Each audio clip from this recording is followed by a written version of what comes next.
And now, from beyond our dimension, this is the JeffMara podcast. Here's Jeff. My guest is Bill B.J. Zampa, drummer of the rock band Dokken, who has seen a UFO, which we're going to talk about and more. BJ, thanks for joining me and welcome. Thanks for having me, Jeff.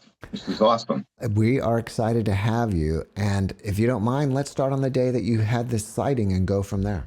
The first thing I saw, we have to go all the way back to, I'd say mid 90s, anywhere between 93 and 97, somewhere in that time frame. It gets a little foggy, I'm sorry. But I was going out with a friend of mine to go look at some studio equipment.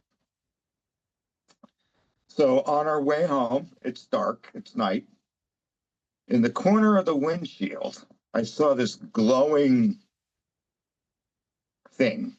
And I thought it was a glare at first on the windshield, maybe the reflection of a headlight. And it was kind of a overcast night, it was cloudy. So there wasn't like a lot of stars in the sky. It was kind of foggy, cloudy kind of thing. So I'm looking at this thing and I saw it move. I said, okay, that's not a reflection. That's kind of weird. So I'm watching it. I'm kind of, we're driving down the highway. This is the highway, this is the main 91 in Connecticut. It goes right down the middle of the state. So there's traffic. It's not like a desolate road. So I'm watching this thing and it's bouncing around in the sky, but you can't really make it out. It's like kind of in the clouds, it's lit up. So I told my friend it kind of went off to the side of the highway into it looked like a neighborhood. So I told my friend, I was like, do me a favor, pull over, get off the highway. I want to see what the hell this thing is. So now we're in this neighborhood, and this thing is maybe 60 feet over a house. And it's about the size of, are you familiar with like a Cape Cod house? Not They really. call them capes. Okay. It's like it's a smaller home. Okay. It's maybe the size of like a large, imagine like a large double-decker RV, if you could envision that. And was it making any sound? No sound, but here's what was going on. The lights in the house, in this one house where it was over, like I said, maybe about 60 feet. The lights in the house were flickering like crazy. Every house, you could see every window lighting up. You could see the porch light lighting up, all at the same time in unison, blah, blah, blah, So I go to get out of the car. And I'm just like a curious cat. What the heck's going on here? So my friend grabs me, pulls me in. He said, what are you, nuts? I was like, oh yeah, probably not a good idea. So now the thing hops across the street and it's over another neighbor's house. The same thing. Lights are going bing, bing, bing, bing, flickering every window, every outdoor light, everything in unison though. It's not like that, not like a chasing lights. It was all blinking in unison. And the thing, when it crossed the street, I actually got a better look at it. You couldn't see, it didn't look solid. Does that make sense? It was like, the Star Trek emblems that they wore on their uniforms? Mm-hmm. Those little, almost like a triangle. Right. It kind of looked like that, but foggy. And the fog was inside of this shape. Would you say that perhaps this ship was phasing in and out of our dimension since it was foggy? No, it was definitely something that Solid. I've never seen. Yeah. It was definitely, it wasn't like it was slipping in and out of dimensions or anything like that. This was I felt like if I got closer, maybe I would be able to see something. But, Let me stop you for 1 second. I needed to ask this. You're in a neighborhood and you're looking at it over a house that jumped across the street. So are you parked in the middle of the street right in front of We're the in the middle house? of the street with the brakes on because I'm not letting my friend leave. And this is before like good cell phones and stuff. I Hmm. had 20. I'm there. We were there 5 minutes at least. And this thing went from house to house to house down the street. And then all of a sudden, I think it was interested in us. So my friend hit the gas and we drove. I mean, we were flying. He was flying. He was freaking out. He said, call somebody. I want to be on the phone with somebody. Just because he really thought we were going to be abducted or something. Uh-huh. I'm not thinking like that. I'm thinking like, what is that? What's going on? And I still am to this day. I don't know what that was. So we go down this old like supply road that takes you back to a main road where there's a gas station that overlooks the highway. The highway is dug out. It's in, it's not a tunnel, but it's in the ground. You know what I mean? It's like a little valley. Hmm. And the thing that I saw was hovering over the highway, probably 100 feet, maybe 200 feet. Yeah, yeah, I'd say 100 feet, 200 feet, just hovering there. And there was about 15 people in the gas station parking lot where we pulled in because we wanted to get where other people were. And everybody was looking at it, and it was like, Godzilla just came out of the ocean. Everybody's pointing. I mean, it was like, like I said, I don't know if it was extraterrestrial, if it was our government testing something new. I don't know what it was, but that's what I saw. And you never saw like a clear metal or anything. It was always this lit up fog that didn't. The other thing about this light was it didn't radiate outside of itself. So it was lit up, but it didn't radiate light. Does that make sense? Yes. And it was a scary thing. So of course, this situation ends. We go home. I called the police station. I was like, have you had any reports of, yeah, we have, but, we don't have any concrete evidence of anything. We're going to call, they just gave you the runaround. But they definitely, people had seen this thing. And it was just unreal. I mean, it was a scary situation. Now, let's fast forward to just maybe a month ago. There's all this drone talk going on. So I didn't see the drones that everyone else. Well, I did. I sort of did, but not close. I saw spears. Spheres that were. They look like stars in the sky. All of a sudden, they move in erratic. Uh, I tried to video it. It didn't. It didn't take. But there's what I was getting to with that is there's two different. You see these spheres, these little balls, and then the drones seem to be following them. That's what seems to be going on. It's kind of like what I saw. Friends of mine had seen him, but I did see the one thing. It was hovering over. It was way up though. It's probably 1,000 feet up, and then it just took off. Not like an airplane, not like any drone or any man-made thing that I've ever seen. Again, that's not to say that the government doesn't have something or that you know they're testing or whatever that we don't know about. But that's what I saw recently. Now that doesn't even come close to comparing to the story I just told you. I mean that thing, whatever it was, over the houses just flipped me out. Like it's still with me today. I get goosebumps. I'm like, wow. When you're talking about these spheres, could you say that they were like energy orbs? Okay. So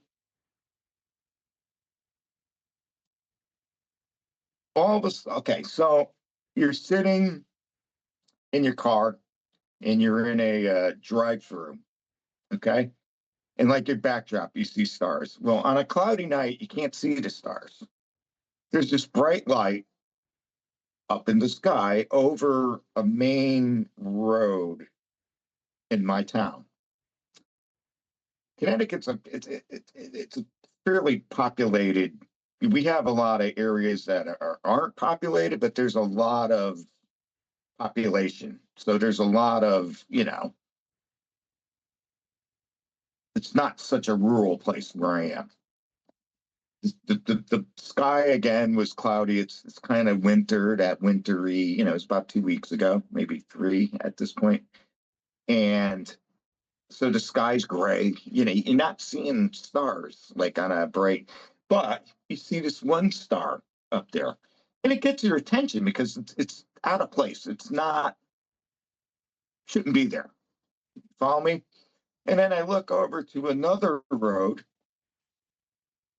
that's just over the hill, another main road like that I'm on, and there's another one over there. And I'm like, okay, that's odd because it shouldn't be there. Then, just as I get my phone out, shoom, shoom, they take off. Now they're over the next town. I could see them, because they're up probably, like I said, maybe 1,000 feet, maybe 2,000 feet. It's hard to judge, from the ground how actually high they were. And they just were like kind of bouncing around like that, two of them.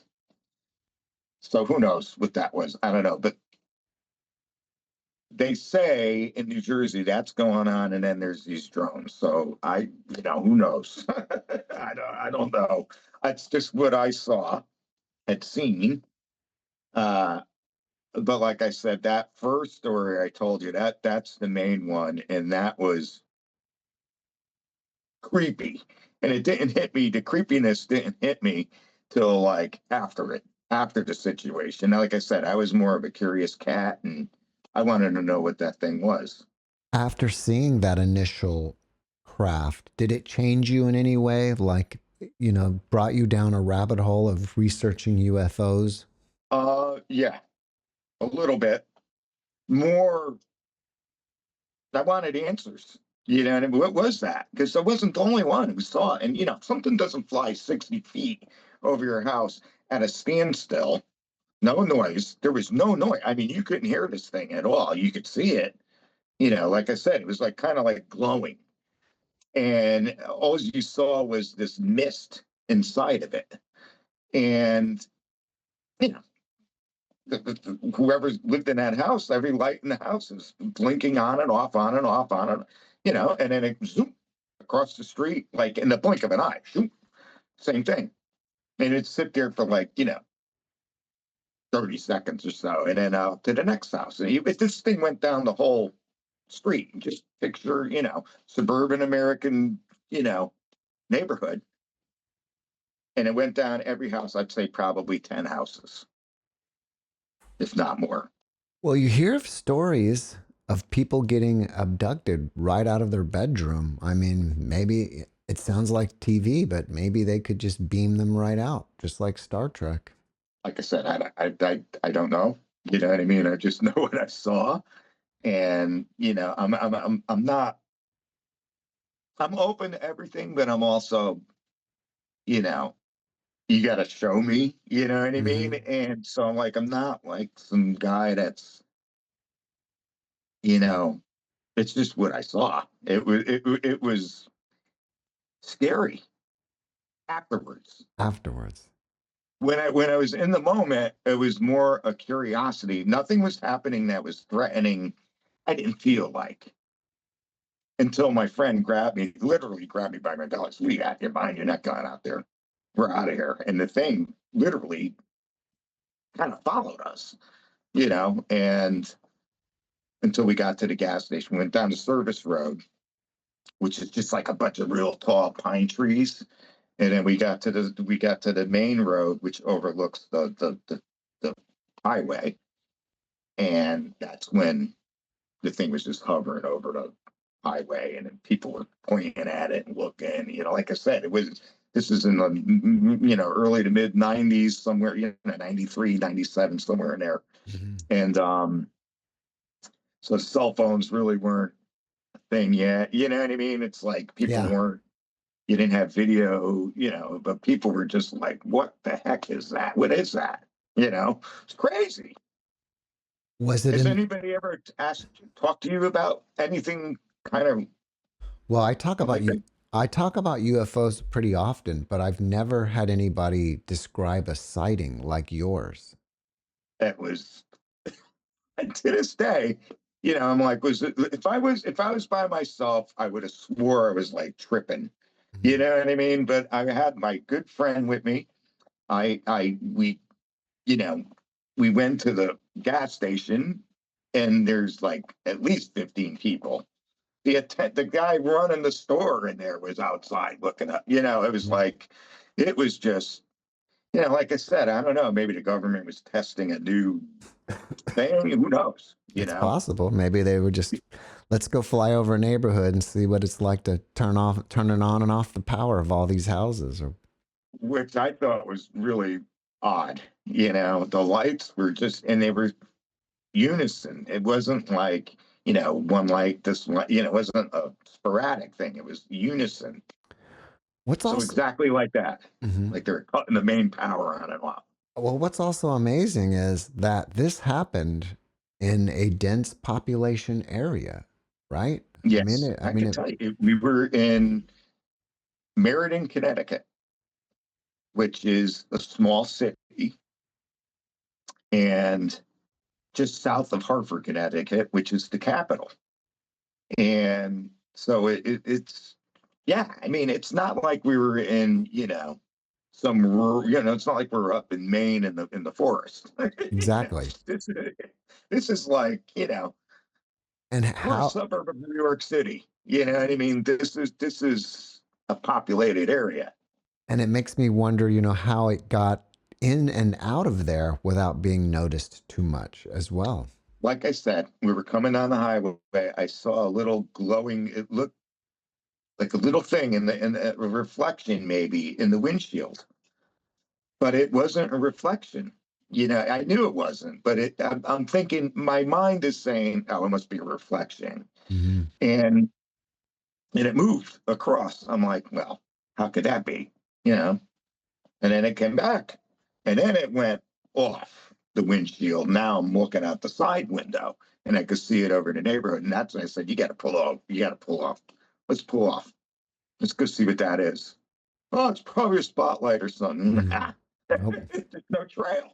You know what I mean? It's just glowing like I said, that Star Trek emblem, like a V, or a triangle rather. So it's just, Um, just glowing with mist, glowing mist. It's what was inside that shape. the mist to me says that maybe that's part of its anti-gravity system, that it's interfering with I the have no atmosphere or idea. whatever. Makes I have sense no to clue. me. Yeah. Wow. Well, as a songwriter, have you ever wrote a song about it? No, no, I haven't. It's just it's just like a thing that happened. Mhm. Like I said, I was going to look at some equipment, used equipment, for my recording studio. Mhm. And so we took a ride. I think we went up to Massachusetts or something. And on the way back, that's when we saw this thing. Again, this is also probably around 8 o'clock at night. So Mm. it's not like 2, 3 in the morning. Yeah. You know, it's relatively evening. I guess you'd call it early evening, 8 o'clock. That's prime time. People are around, and here's this thing just hovering over homes and turning the lights on and off. Crazy. When it was hovering over a home, were the lights in the house already on or off? Do you recall that? That I don't know. I don't know. Always I know, because when you understand, when we got off the highway, the thing was already there. over a house. So we pulled up to it, and the lights were going on and off. I was like, look at that. That's crazy. That's not right. Uh-huh. And then it flew over us, literally flew over our car to the guy or whoever's house, across the street. Same thing. Now I'm going to get out. My friend's grabbing me because I'm like, I got to see what this is. I want to get right under there and look at it, see if I can see anything. And my friend grabbed me wisely, and I stayed in the car. And then it went down the street, like I said, maybe 10 houses. I don't know. It was like a street of houses, bouncing across the street. And then it kind of stopped and then kind of followed us down this service road. My friend was flipping out. He was like, oh my God, call somebody, man. So we did. We called somebody on the phone, and just so there's record of if we got beamed up, there's some sort of record of it. Well, I talked to him at 8:15, and Mhm. and something happened, but that didn't happen. So we found our way to the gas station overlooking the freeway, and that's when everybody was there. And then it was kind of a sense of like, okay, I think we're good now, But I never had the fear like my friend did. Probably I was more intrigued and like, what's going on? What is that? Versus afraid. So I'm glad he was with me, because who knows? If I Yeah. was by myself, I don't know what would have happened. But that's my story. I mean, yeah, I wish there was a little more excitement about it, but that's what it was. Like I didn't see any grays or Mhm. wasn't anything like that. There But wasn't any windows on the ship? you couldn't make out. Always you could see. I'm trying to explain.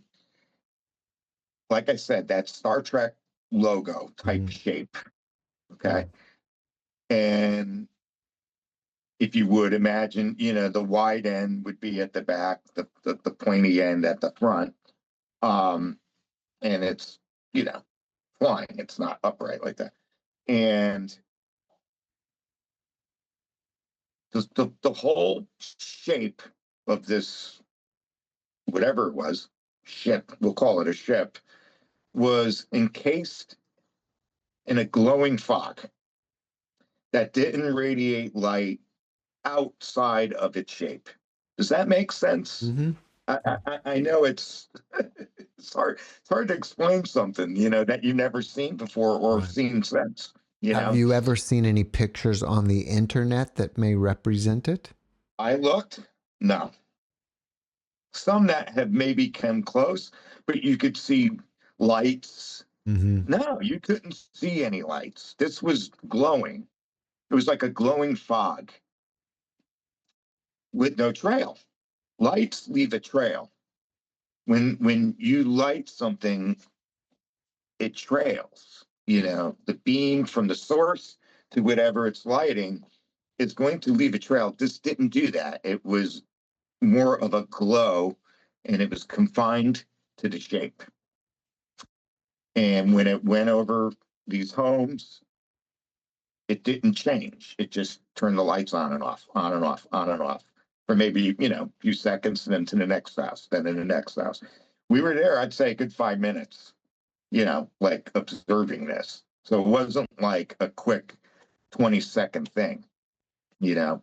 When it would change from house to house, would it move really quick or just kind of like, The across? blink of an eye speed. Wow. It's there. Now it's there. Now it's there. Now it's Mm. there. Yeah, it was something that I never experienced anything like that. Um, like I said, I'm not one of these guys that's, going to Roswell and, I'm not that guy. You know what I mean? This is just what I saw. To this day, I don't know. I can't say that that was an alien ship or anything like that. I don't know what it was, Hmm. but it's what I had seen. that time. Like I said, this is the middle of the week, maybe a Tuesday or a Wednesday at 8 o'clock at night, and I wasn't the only guy who saw it. There was a whole gas station load full of people just like us who pulled over because this thing was now over the highway and making quite a scene. Like people were seeing it. So, and then just as fast as it showed up, I honestly, like in the blink of an eye, boom, it was gone, and you didn't even know which direction the thing went in. That's how fast it was gone. It was like, because we stayed there for the whole event, and everybody's just standing there looking at each other like, what was that? Did you see that? Am I crazy? You saw that? But, that's what everybody was doing. It was quite a thing. I don't need a rubber room or anything. It's not. Yeah. It's not like you know, I'm not one of those people. I'm not a person that um, we have a common friend. I guess it's Tom Reed. Yes. I was on Tom's show. He didn't even ask me about it. I told him about it after, and I think that's why he hooked us up. Right. But he's got quite a story. Yeah, he has. You were mentioning Roswell, and you never know. Maybe somebody from Roswell will be watching this podcast and they'll want to book Dokken for their annual UFO festival, and you could talk about this before you go on. Yeah. How did you get hooked up with Dokken in the first place? I was in another band called House of Lords, and we were on tour in Europe, and our tours crisscrossed. We actually played on a show together. And their drummer, Mick Brown, who was with the band from day one, we became sort of friendly, and he had another opportunity to go play with Ted Nugent. Right. So basically, they called me up because we kind of knew each other from the tour sort of thing, and asked if I could fill in for him while he was doing this. So I came in 2008 with them, and we did a tour with Poison. Mick was out with Ted Nugent. Mick's tour ended with Ted Nugent. He came back to Dokken. I went back to House of Lords, and we did this for like 2 or 3 years, maybe 4 years. Now that I think of it, from 2008 to 2011, and that's what it was. Fast forward to 2018, Mick told me, that he was probably going to retire. Don's probably going to call you. They're going to call you, you're going to come in here and do this full time. So I didn't believe him. I was like, yeah, whatever. It's okay, man. You're not with Ted anymore, and you're doing like, you don't have to say that. He's like, no, I'm serious. I was like, okay, whatever. Yeah, I get the call. A couple months later, Mick retired. He's done. He's out. Did you come in and play? Friday in Arizona. So that was it. I flew to Arizona. Been doing it ever since. That's great. Do you felt like there was some kind of hard feelings with Mick or anything, like him retiring or anything like that? No. When I'm a drummer. You play drums. When you play, as long as somebody like Mick or even myself now, your body starts to hurt. I'm good right now, but I'm a little younger than Mick. But your body starts to hurt. You're beating the hell out of drums for 40 years. This is all we do. This is our livelihood. So every day you're smashing, beating stuff. After a while, it takes it to your knees hurt, your shoulders. I just think it was enough. He just wanted out. It was done. He was finished. He was retired. He had it. A guy like that, he's accomplished all his goals in music. Yeah. And surpassed them. You know what I mean? So, you're playing with house money. It's time to go home. You know what I mean? I'm out. Do you feel that the music business is kind of over and the only thing left is touring? Like it's hard to make money anymore selling CDs and stuff because of Um, the internet? the music business has changed.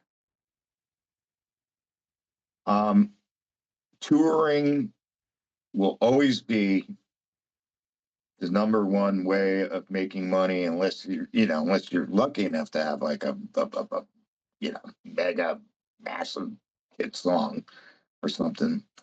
But the record industry, which is different than touring, has changed.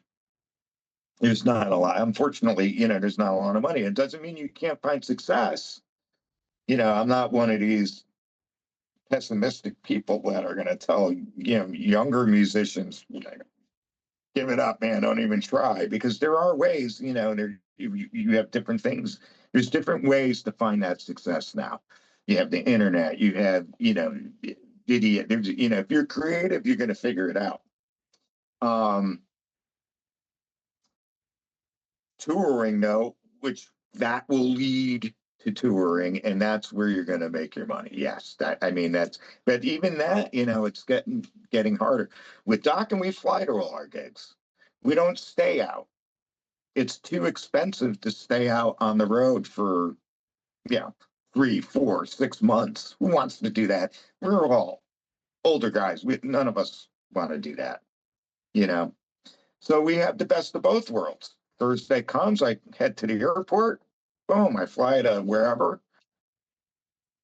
Sunday morning comes, I'm on my way home. You know, we'll take a week out of the year. Maybe we'll stay out for a week, maybe 2 weeks. But the days of getting on a bus for like a year. that's, that's nobody's really doing that. Some bands do. You know, I'm not opposed to it, but I kind of like what we do because I get the best of both worlds.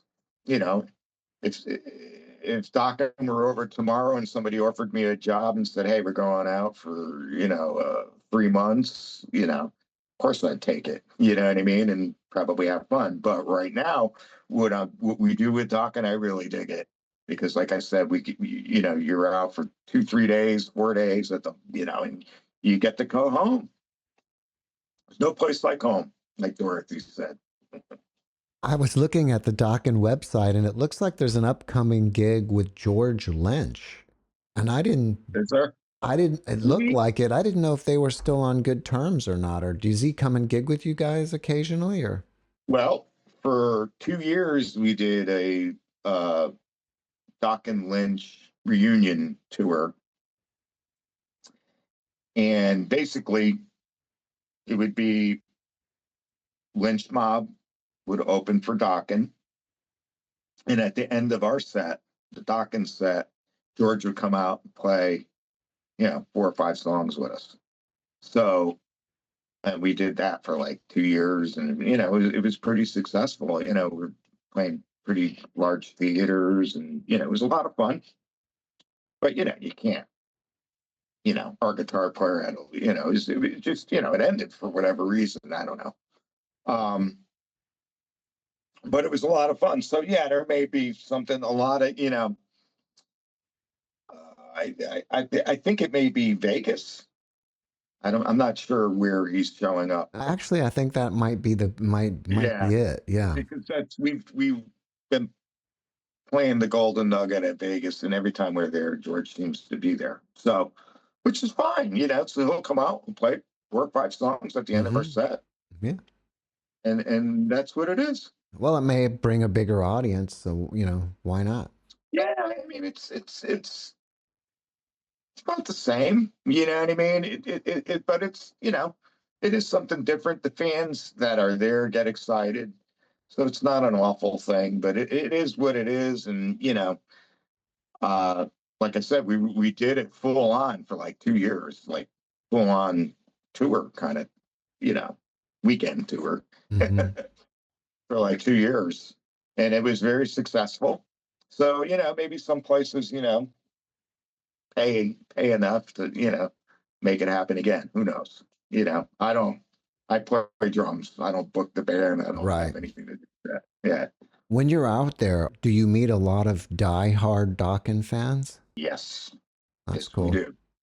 Yeah. There's a handful, and there's more than a handful, but there's a few that I actually got to know personally. And they're just, regular people, you know what I mean? They're just diehard fans, and God bless them, Mm-hmm. you know.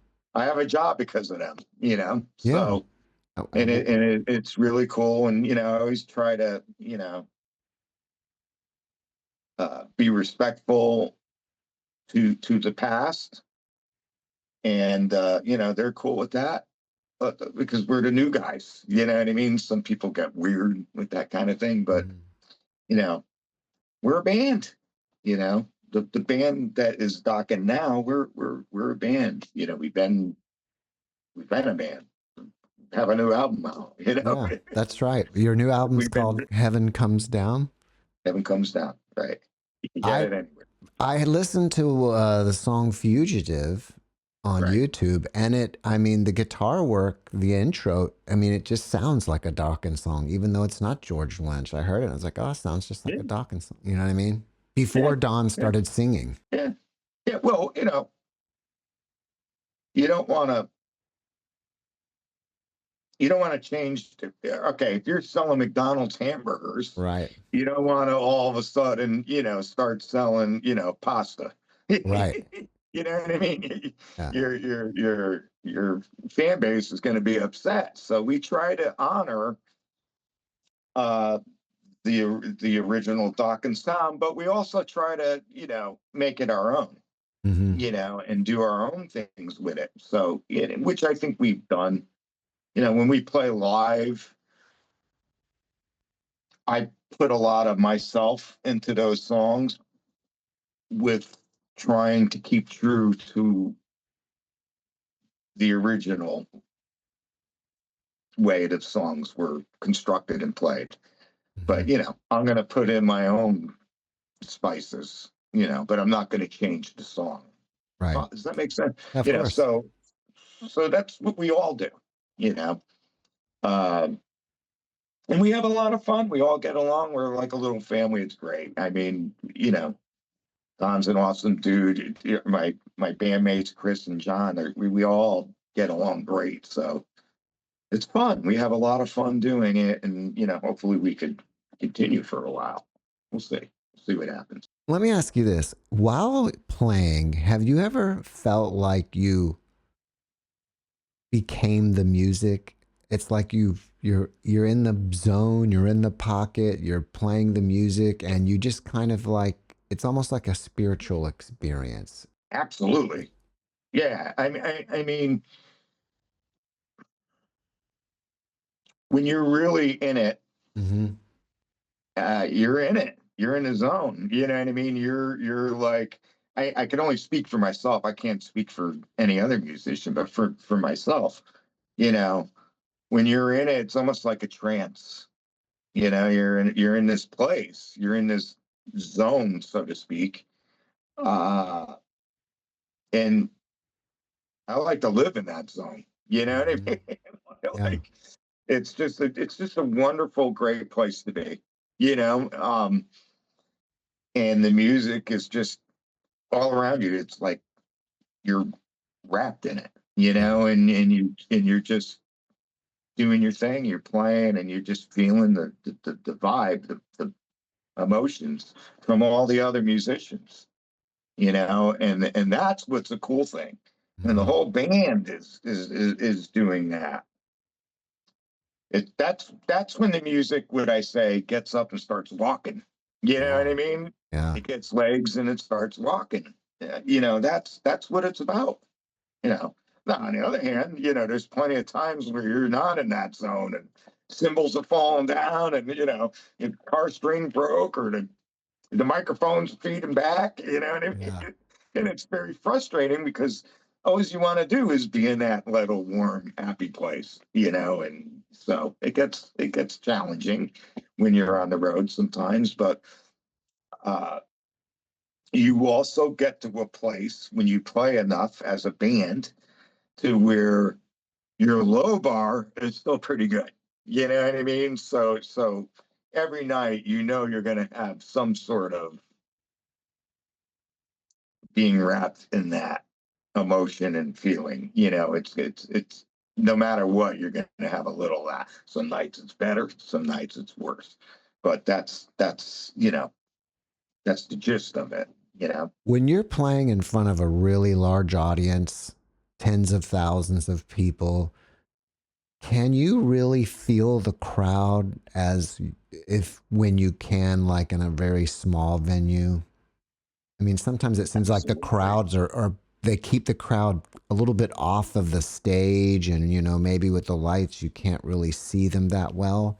When you walk out onto a stage and there's 25,000 people waiting to see your band, and everybody's screaming and Mhm. going nuts Yeah, because they're happy to see the band.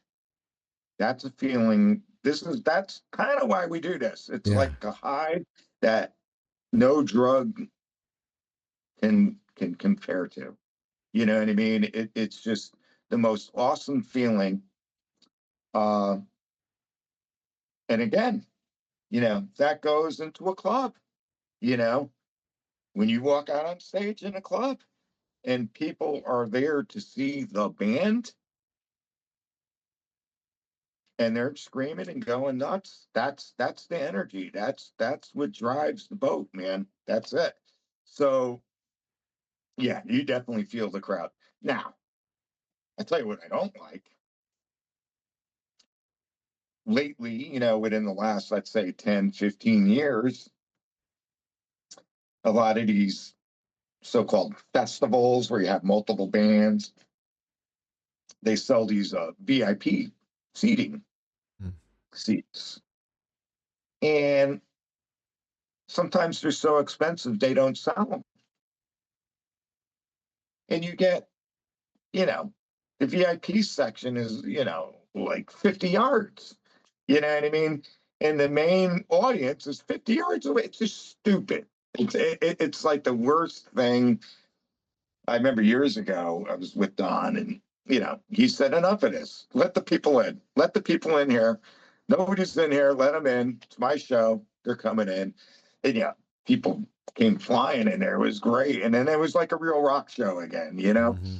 But thankfully, we haven't seen too much of that kind of thing lately. So that's good. But I really don't like when they do that. I just think they're taking advantage of people. You're going to charge them $500 to come see, to sit, you know, 50 yards away. It's stupid. It's terrible. I don't know if this is happening in the rock situation, but a friend of mine that plays Latin music was telling me that in, I guess, kind of like festivals like you're speaking of, they have a VIP section, but they put tables there, and Yeah, they're buying sometimes. drinks and stuff. So it's like he said, Yeah, it's like all these sometimes. people are like buying these VIP sections up front, and and buying champagne or whatever to like be showing off to all their friends that they're in the VIP, but the people who want to see their band are like stuck way in the back because these Yeah. people are eating up the I front mean, I rows. haven't seen quite, I haven't seen the table thing. Hmm. Uh, I mean, we do there are places, rather big clubs that do have like a table situation going on that we have played, but in a festival setting, I've never actually seen the what you're describing. But yeah, that would annoy me. That's not what rock and roll's about. You know what I mean? It's about, reaching the people and bringing the people to the band and the band to the people. That's what it's about. Not 50 yards away and these people who could afford it, you know 500, 1,000, whatever they charge to get in there. I don't like that. Hmm. I just assume, just let them in, man. Let's old school it, old school rock and roll concert. Well, if people want to check out Heaven Comes Down, I guess that you can only get it on the internet these days because I don't even know if record stores exist, or do you sell Yeah, I would CDs, just, or how does that all go to work? the Amazon. It's there. You could get it. on Amazon? Amazon's probably the easiest way. You're buying like a physical CD or downloading the tracks, like Whatever you want to do. either Yeah, way. either or. I know they sold actual vinyl. I think that was a limited run though. So there's actual record. Hmm. That's a thing that's coming back, which I think is great. Um, so I don't know how many they printed, maybe 1,000, maybe 200. I don't know, but I know they had actual vinyl records. Do you just have that one video off the new album? No, there's a few. Oh, there's a few. There's a cartoon one, animated one that's pretty cool. Yeah, there's a bunch. You just type in "Heaven Comes Down" and you'll there's at least 3 that I know of. There Oh, may be more. that's cool. Well, where are There you? may be more in the works. I don't know. Where are you guys gigging this weekend? This weekend we're off. Off. We did it. Will be back at it on the 24th and 25th. Let's see, I'm looking at my notes here. On the 24th, we'll be in Hammond, Indiana.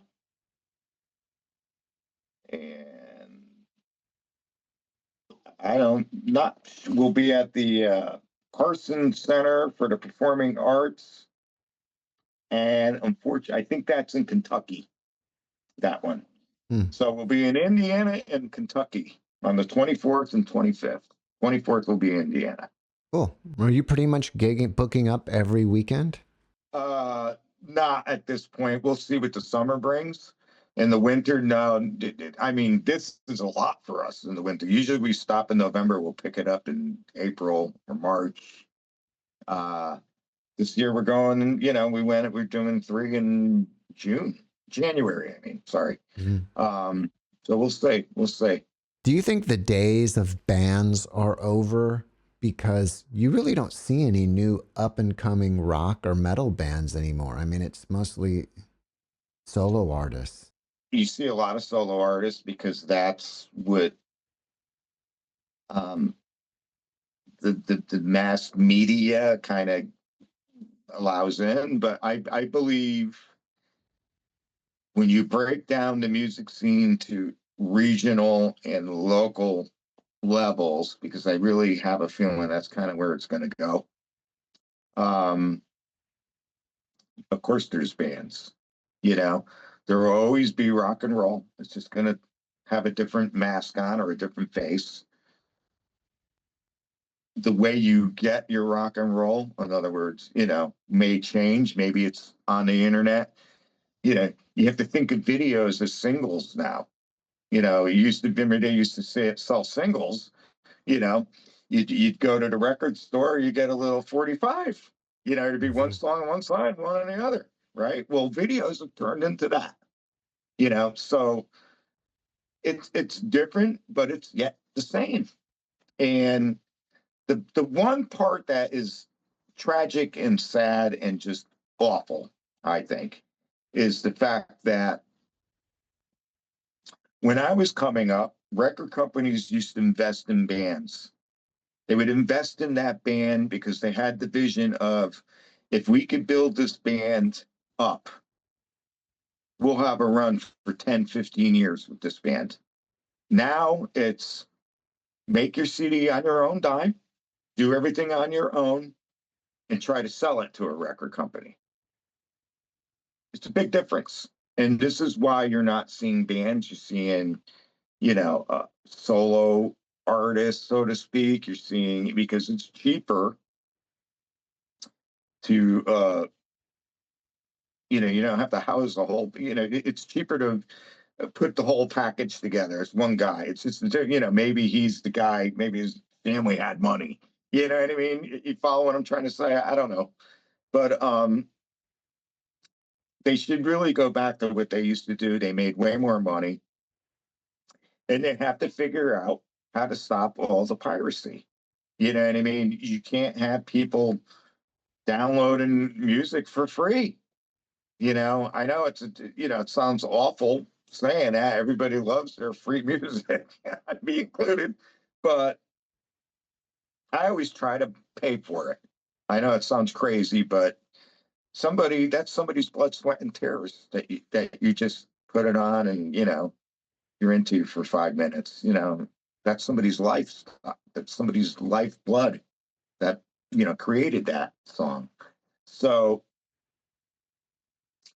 they have to figure out how to get back to bringing bands, building bands up again.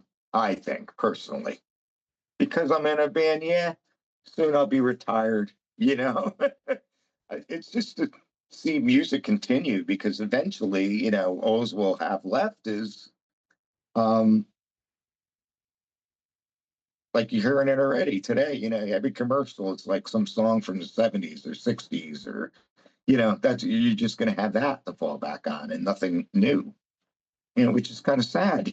So record companies need to build up new talent. I really feel strong about that. Do you have a favorite band that you like to hang out with on the road? Like, you play with Poison every weekend or somebody else. Aside from my own, Yeah. uh, everybody, it's like a big family. Yeah, there's a couple of people that you kind of duck when you see them coming, but but no, for the most part, it's like a big family. We're all just, when you're a working musician, you kind of take on the attitude, especially when you get to be my age, and you've been doing it as long as I have. You kind of take on the attitude, I'm just happy to be here. You start hugging people. Hey, what's going on? Nice to meet you. It's nice to see you again. All right, we're still doing this. You know what I mean? It's kind of like that. So, but we, with Dokken, we really kind of, a lot of times we play in a theater. It's just us by ourselves. Maybe a local support or something, or there might be a band. Like we did a few. Like I said, we did the 2 years with Lynch and the Lynch Mob. Those guys are nice guys. The band, we all hung out. It's hard not to. You're in the same hotels. You're in the same. You're doing the same gig essentially. So it's basically how it is. Mm-hmm. There's no particular favorite. I understand. Well, Like everybody.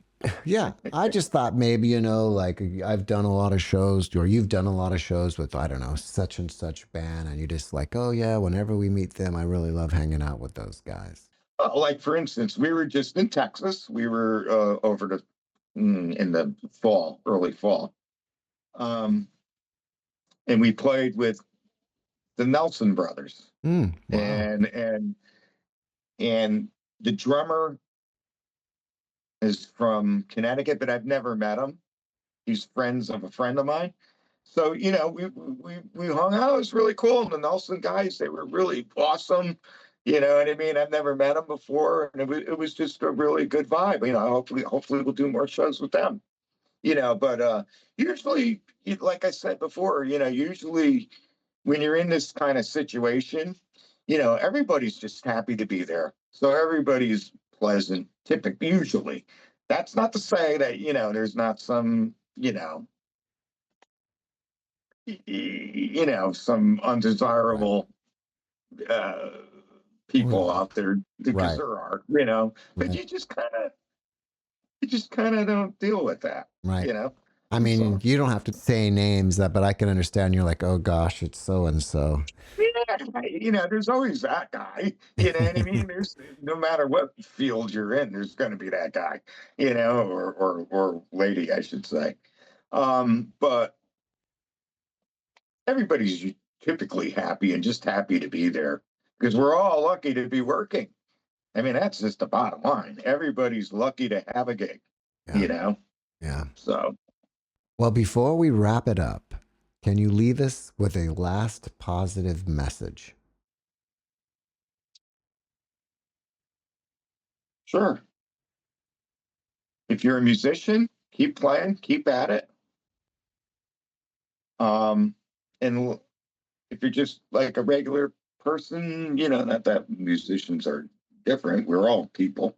But let's all try to get along, you know, get along and make the world a happier place rather than all this fighting and division and wars. And, I sound like I should be, like some hippie dude, but it's true. You know what I mean? Let's all try to get along. Be nice to your neighbors. BJ, thank you for your message and thank you for being my guest. You're very welcome, Jeff. Thank you for having me. And a shout out goes to Tom Reed for hooking us up. And thank you so much. Yeah. Pleasure. Thanks for watching the JeffMara podcast. I really appreciate you. Another way to show support is through YouTube memberships. And if you do, there are loyalty badges and other perks depending on your level of membership. All you need to do is click the join button underneath the video to find out more. Thank you for your support.